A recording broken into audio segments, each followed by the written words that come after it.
Kingdom of ராய்கம் குழுமத்தின் தலைவர் கலாநிதி ரவி லியனகேவின் வழிகாட்டலின் கீழ் ஏற்பாடு செய்யப்பட்ட 21வது ராய்கம் டெலிஸ் விருது விழா நேற்றிரவு வெகு விமர்சையாக இடம்பெற்றது. பிரதம விருந்தினராக பிரபல கலைஞர் பராக்கிரம நிரியல்ல கலந்து கொண்டார். கலைத்துறையின் பிரபலங்கள், ஊடகத்துறை பிரபலங்கள் உள்ளிட்ட பலர் இதில் கலந்து கொண்டனர். இந்நிலையில் ஆண்டின் சிங்கள பிரிவில் மிக சிறந்த தொலைக்காட்சி செய்தி வாசிப்பாளருக்கான விருது சுயாதீன தொலைக்காட்சியின் செய்தி வாசிப்பாளர் நஜித் மாத்தரகேக்கு வழங்கப்பட்டது.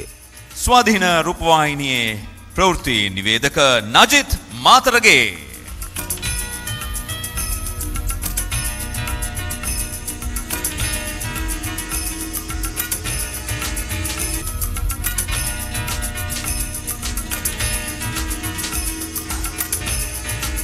දැනගැනීම පිණිස கொழும்பு கண் வைத்தியசாலை எனும் பெயரில் கயான் புத்திக எல்லேகொட தயாரித்த விசேட செய்தி தொகுப்பு வருடத்தின் மிக சிறந்த செய்தி விசேட தொகுப்புக்கான பிரிவில் பரிந்துரைக்கப்பட்டிருந்தது.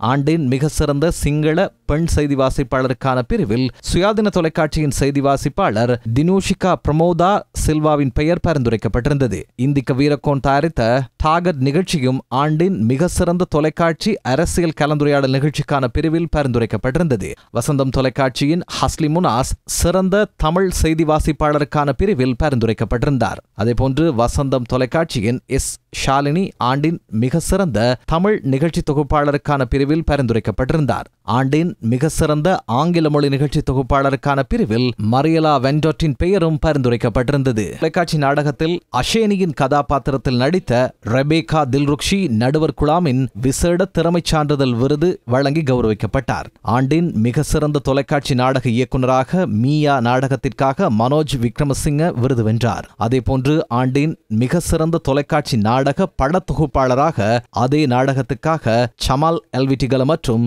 லக்ருவான் டி சேரம் ஆகியோர் விருது வென்றனர். ஆண்டின் மிக சிறந்த தொலைக்காட்சி நாடக நடிகராக சுயாதீன தொலைக்காட்சியில் ஒளிபரப்பான பேக்சைட் நாடகத்தில் நடித்த பிரியாந்த சிறிகுமார தெரிவானார். ஆண்டின் மிக சிறந்த தொலைக்காட்சி நாடக நடிகையாக தரிந்தி பெர்னாண்டோ தெரிவு செய்யப்பட்டார். ஆண்டின் மிக சிறந்த ஒளிப்பதிவாளருக்காக மியா நாடகத்தின் ஒளிப்பதிவாளர் ஹிமால் கருணாதிலக்க தெரிவானார். ஆண்டின் மிக சிறந்த தொலைக்காட்சி நாடக பாடலாசிரியராக பேக்சைட் நாடகத்திற்காக லக்ஷான் வதுஹேவா தெரிவானார். ஆண்டின் மிக சிறந்த தொலைக்காட்சி நாடக பாடகியாக டேக் கேர் நாடகத்தின் அபிஷேகா விமலவீர விருது வென்றார். மீயா தொலைக்காட்சி நாடகத்தில் மணியா கதாபாத்திரத்தில் நடித்த மன்ருச் சிறிவர்தன ஆண்டின் வளர்ந்து வரும் நடிகருக்கான விருதை வென்றார். இந்நாடகத்தின் திரைக்கதை எழுத்தாளர் சிந்தன தர்மதாச சிறந்த திரைக்கதை எழுத்தாளராக விருது வென்றார். அதேபோன்று ஆண்டின் மிக சிறந்த ஓரங்க தொலைக்காட்சி நாடகமாக சுயாதீன தொலைக்காட்சியில் ஒளிபரப்பான திலூக பிரசாத் குணதிலகவின் மொஹத்தகட்ட பெற விருது வென்றது. ஆண்டின் பல விருதுகளை வென்ற தொலைக்காட்சி நாடகங்களை கொண்ட தொலைக்காட்சி அலைவரிசையாக சுயாதீன தொலைக்காட்சி விருது வென்றது. වසරේ සම්මානනීය ටෙලිනාට්‍ය නාලිකාව ලෙස අභිෂේක ලබන්නේ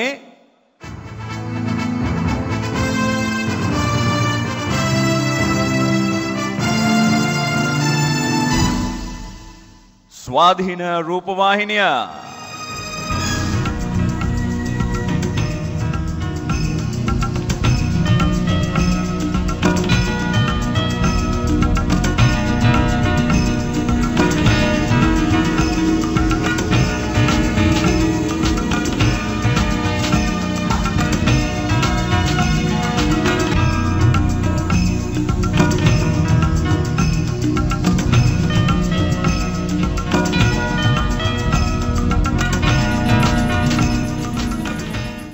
இரண்டாயிரத்தி 24ஆம் ஆண்டு ஜனரஞ்சக நடிகையாக மிச்சல் தில்ஹாரா விருது வென்றார்.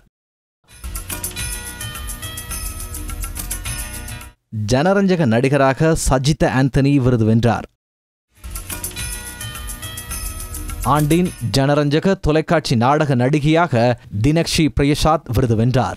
ஜனரஞ்சக தொலைக்காட்சி நாடக நடிகராக உத்திக பிரேமரத்ன தெரிவானார். ராய்கம் டெலிஸ் விருது விழாவில் 3 விசேட விருதுகளும் வழங்கப்பட்டன. பிரபல கலைஞர்கள் கேடி தயானந்த, பிரபல எழுத்தாளர் சமந்த ஹாம்பத் மற்றும் ஊடகவியலாளர் பாலித்த பெரேரா ஆகியோர் விருதுகள் வழங்கி கௌரவிக்கப்பட்டனர். மேலும் வாழ்நாளில் ஒரு முறை மாத்திரம் வழங்கப்படும் பிரதீபா பிரபா கௌரவ விருது பிரபல நடிகை அனோஜா வீரசிங்கவுக்கு வழங்கப்பட்டது. இதேவேளை